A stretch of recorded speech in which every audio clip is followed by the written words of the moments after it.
ওই ছেলের সাথে আমার সংসার করা পসিবল না। পার্কের মধ্যে একদল লোক এসে আমাকে তুলে নিয়ে যাইতে আসছে, সে আমাকে সেভ করলো না, উল্টা আমার যে ফ্রেন্ড আমাকে সেভ করতে আসে, ওরে মাইরা আত্মরা বানায় ফেলছে। তুমি বিশ্বাস করো আমার যে কি পরিমাণ রাগ হইতাছে। এটা একটা সামান্য ভুল বোঝাবুঝি, এই জন্য তুই জামাইয়ের উপরে এইভাবে চড়া হবি। তুমি বাসরাতে গিয়ে যে দেখছো কয়েলের ধোঁয়া উঠতেছে, ওটা তো কয়েলের ধোঁয়া ছিল না, ওই শয়তানটা বিড়ি খায়া পুরা ঘর অন্ধকার করে রাখছে। ফ্রেন্ডরা মিলে কথা বলতেছি, সে লাইভের মধ্যে এসে সবকিছু ফাঁস করে দিচ্ছে। ফ্রেন্ডদের মধ্যে ভুল বুঝাবুঝি হয়ে গেছে, ও ওই মেয়েদের সাথে ঠিকই টাঙ্কি মারতে পারে, তখন বোমা টোবা কোনো প্রবলেম হয় না। তুই খামাখা জামাই এইভাবে অপবাদ দিস না তো। তোর এক্স গুলি কি ছিল? তাদের থেকে তো অনেক ভালো সে। ওরে ডিলিট মেরে রিসাইকেল বিনে ফেলার ডিভোর্স দিব আমি।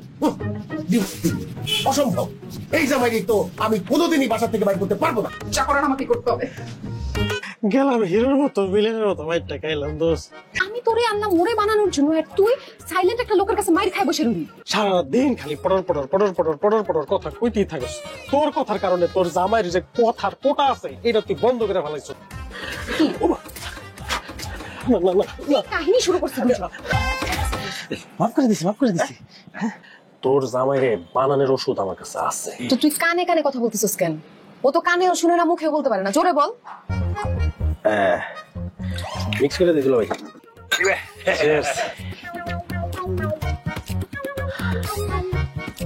তোরা যে আমার নিয়ে প্ল্যান করছস যে মদ খাওয়ার পরে ধাক্কা দিয়ে ছাদ থেকে ফেলে দিবি, এখন প্ল্যান ঘুরে দেবো।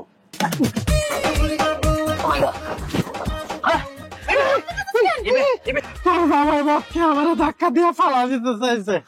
তুমি মদ খাইয়া ওরে ধাক্কা দিয়া ফালাইতে চাইছো? ওই একটা মদ খাইলে কি কষ্ট এগুলো উল্টাপাল্টা। মদের কথা বাদ দে, তোর জামাই কথা হতে পারে। ও কথা বলতেও পারে না, ও কথা শুনতেও পারে না, আর তুই মাত্রই করতেছিস কেন মদ খায়া? এই যে টাকাগুলো দিছিলাম না মদ কেনার জন্য, সবগুলো লস, আমার লস প্রজেক্ট। তোরে দায়িত্ব দেওয়াই উচিত হয় না, মাতাল কথা।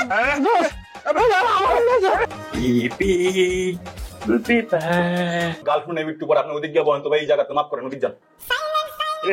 ও ভাই, এটা তোমার গার্লফ্রেন্ড ছিল, আপনার কাছে কেমন এলো? ভাই এই ছবি আপনি কই পেলেন?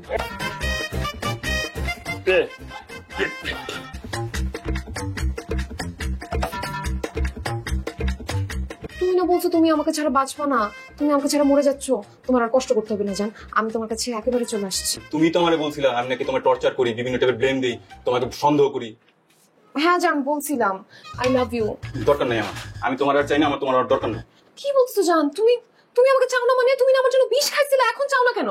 বিষ খাইছি দেখে তোমার চিনতে পারছি, আমি যদি বিষ না খাইতাম তাহলে তোমার চিনতেই পারতাম না। বিষ খাইছি একদিক দিয়ে, তুমি আরেকদিক দিয়ে আরেকবার বিয়ে হয়ে গেছো, সেকেন্ড হ্যান্ড মালাইছো। তুমি যা বলবো আমি সবকিছু মানবো জান, সবকিছু শুনবো। প্লিজ আমার এই সাইলেন্ট জামাইয়ের হাত থেকে আমাকে বাঁচাও। তুমি জানো আমার জামাই আমার জীবনটা পুরো বিষায় ফেলছে। দেখতে বেটি আবার আইছো আমলে দা করতে, লুচ্চা বেটি তুই অক্ষণ আমার চোখের সামনে থেকে, তুই আমার চোখের সামনে জীবনে নেবে সরেন তো ভাই। ছবিটা ডিলিট করে দেন ভাই, লুচ্চা বাচ্চা লুচ্চা ছবি ডিলিট করে তুই আরেকটা মেয়ের সাথে প্রেম করতে দেখ, বেশি টাকা দিন। তো ভাই ওই ছেলের সাথে আমি আর কোনো সংসার করতে পারবো না, আমি এগুলো কন্টিনিউ করতে পারবো না, বাস শেষ কথা আমার।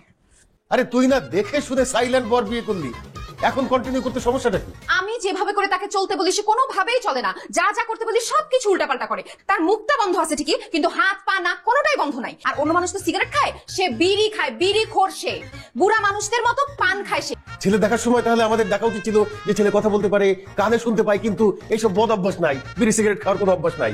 তুই আসিফের সাথে কম্প্রোমাইজ করে সংসারটা চালিয়ে নে। আর বিয়ে শাদী তো মুখের কথা না যে মানে বললেই ভেঙে দিল। তো আমি কি তাকে সারা জীবন সহ্য করব? আমি পারবো না। এই একই পুরানো কমপ্লেন। আপনি কি বললেন? আমি আর কি বলবো? আপনি বোমা হয়ে গেলেন কেন? আপনি ক্লিয়ার করে কথা বলেন। কি বাবা দেখছো ও তো কথা বলতে পারে। তুই বলছিস সাইলেন্ট জামাই দরকার, ও তো কথা বলতেও পারে শুনতেও পারে, এই জন্য আমি ওকে বলছি তুমি সাইলেন্ট থাকবা। তোমাকে জাস্ট বোঝানোর চেষ্টা করছে, কেউ যদি তোমাকে পেন দিতে চায় সে কথা না বলে পেন দিতে পারে। চলো আমরা হানিমুনে যাই নেপালে। নেপালে গিয়ে আমরা বাঞ্জি জাম্পিং করবো, তারপর আমরা প্যারাসেলিং করবো। আমি যখন বাঞ্জি জাম্পিং করবো তখন তুমি আমার ভিডিও করে দিবা। প্যারাসেলিং করলে আমরা দুইজন বলে একসাথে উঠবো, কিন্তু দুইজন যদি একসাথে উঠি তাহলে আমাদের ছবি তুলে দিবে কি, ভিডিও করবে কি?